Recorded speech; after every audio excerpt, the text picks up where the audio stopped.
No oceano, existe uma camada onde a vida parece prender a respiração. A água ali é pobre em oxigênio, fria e escura, e a maioria dos predadores ativos simplesmente não resiste em um lugar assim.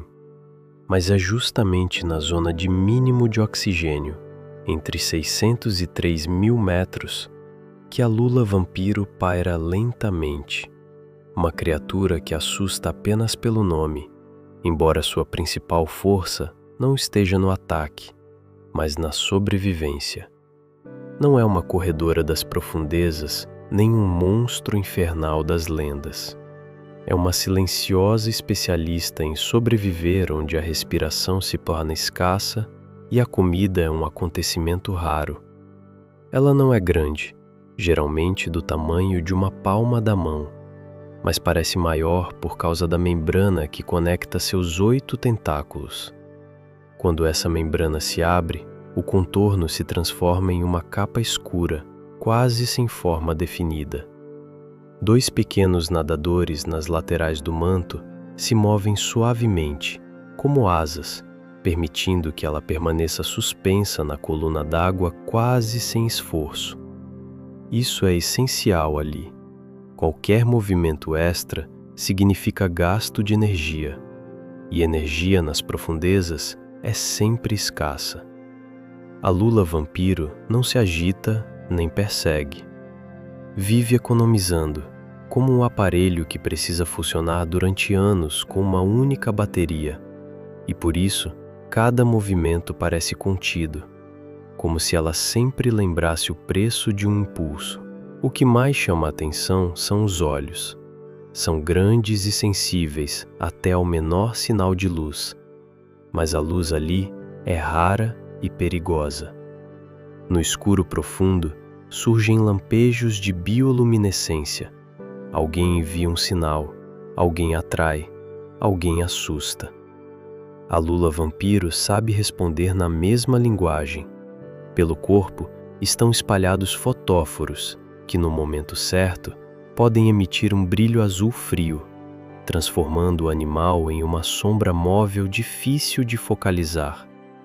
Mas ela não usa a luz como enfeite. É uma ferramenta que precisa ganhar alguns segundos, exatamente o tempo necessário para desaparecer na direção em que o olhar do predador perde o alvo. Seus tentáculos não funcionam como braços de caçador, mas como uma rede. Entre as ventosas existem finos prolongamentos sensíveis, quase como fios. Eles captam não a forma da presa, mas seus vestígios.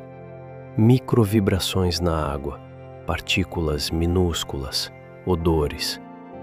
Em um mundo onde a visibilidade é limitada, essas antenas são mais importantes que qualquer visão. Ao mesmo tempo, as ventosas da lula vampiro são pequenas e não possuem ganchos predatórios. Isso revela um paradoxo essencial. Ela raramente caça presas vivas da maneira que esperaríamos de um cefalópode. Quando uma ameaça se aproxima demais, a lula vampiro não ataca. Faz algo que parece estranho. Vira a membrana para fora, cobrindo o corpo como um capuz, e expõe pequenos espinhos na base dos tentáculos. A silhueta se torna maior, mais estranha, mais difícil de compreender. Essa postura é muitas vezes chamada de postura do abacaxi. Em vez de um corpo macio e vulnerável, surge uma forma espinhosa, difícil de agarrar. Mas isso é apenas metade da defesa. Depois vem o principal. Ela libera na água uma nuvem de partículas luminosas. Não é tinta escura como a dos lulas costeiras. Na escuridão absoluta, a tinta não tem utilidade. Aqui funciona justamente a luz, uma cortina cintilante na qual o olhar do predador perde o contraste e começa a perseguir um alvo falso. Enquanto a atenção se fixa no brilho, a lula vampiro se afasta, sem acelerar até a exaustão, apenas mudando de direção e desaparecendo na água. Agora vem o aspecto mais inesperado. Do que ela se alimenta? Nas profundezas existe uma constante nevasca de matéria orgânica, restos de plâncton morto, muco, fragmentos microscópicos e pedaços de carapaças. Essa neve marinha desce das camadas superiores e alimenta o abismo. A maioria dos cefalópodes é formada por predadores ativos, mas a lula vampiro muitas vezes age de outra maneira. Ela recolhe essas partículas como uma colheita rara. Com seus filamentos finos, captura a matéria orgânica e a reúne em pequenos aglomerados de muco, que depois são levados à boca. Isso parece insignificante, até entendermos a lógica. Na zona de mínimo de oxigênio, presas grandes são raras e persegui-las custa energia demais. É mais vantajoso recolher o que já está caindo do que gastar forças numa caça incerta. Para viver onde falta ar para a maioria das criaturas, ela também modifica a forma de respirar. No sangue da lula vampiro atua a hemocianina, um pigmento capaz de transportar oxigênio de maneira eficiente, mesmo em concentrações muito baixas. Mas isso não bastaria sem outra condição: um metabolismo lento. Seu metabolismo é reduzido. Os músculos não são feitos para longas corridas, mas para estabilidade. Até o comportamento obedece a essa lógica. Ela escolhe camadas de água onde a neve marinha é mais abundante e pode permanecer ali por horas. Não procura aventuras, procura equilíbrio, porque equilíbrio significa vida. Há ainda outra razão para parecer diferente das outras lulas. Muitos cefalópodes mudam de cor rapidamente, mas nas profundezas a cor quase não tem significado. O que importa é a silhueta e a luz. Por isso a lula vampiro parece escura, às vezes com um tom avermelhado nos tecidos, uma cor que em grandes profundidades se torna quase preta.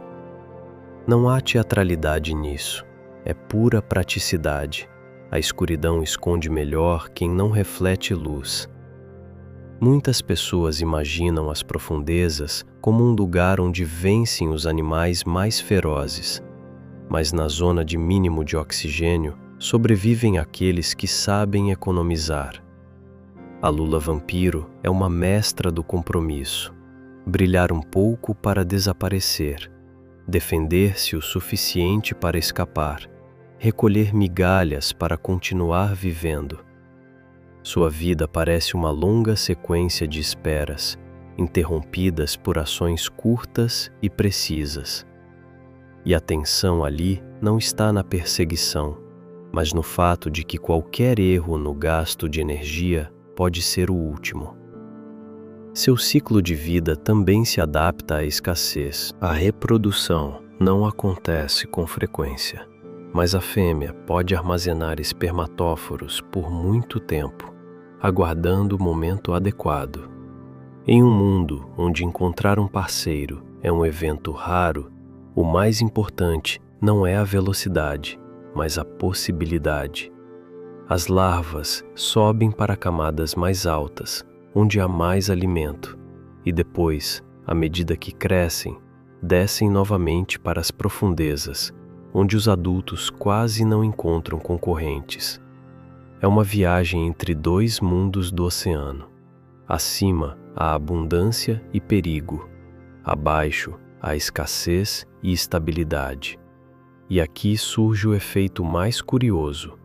Quando a luz desaparece completamente, parece que ao redor existe apenas vazio.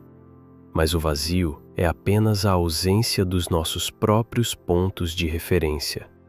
Em algum lugar próximo, a lula vampiro continua flutuando, e suas partículas luminosas não existem para a beleza, mas para a sobrevivência. Ela não ataca primeiro e não caça por impulso. Ela espera, transforma a pobreza do ambiente em vantagem, escolhendo uma camada onde poucos outros animais querem viver. Às vezes, ela é chamada de compromisso vivo, e essa definição é bastante precisa. Vive na fronteira entre dois mundos. Acima há mais oxigênio, mas também mais predadores e competidores. Abaixo é mais escuro e tranquilo, mas ainda mais pobre em recursos. Por isso, a lula vampiro permanece nesse intervalo onde outros animais se sentem desconfortáveis. Para o ecossistema, isso é importante. Ela transforma partículas dispersas de matéria orgânica em biomassa que depois pode alimentar consumidores maiores. Até seu brilho defensivo faz parte da economia das profundezas. A luz no abismo não é apenas bela, ela dirige a atenção, e nas profundezas a atenção decide quem continua vivo. E quando alguém ouve a palavra vampiro, vale lembrar algo simples. Essa criatura não bebe sangue, nem caça seres humanos. Seu vampirismo está apenas na capacidade de existir onde a vida de muitos outros termina. Ela sobrevive na pobreza de oxigênio, como se isso fosse o estado normal do mundo, porque para ela realmente é.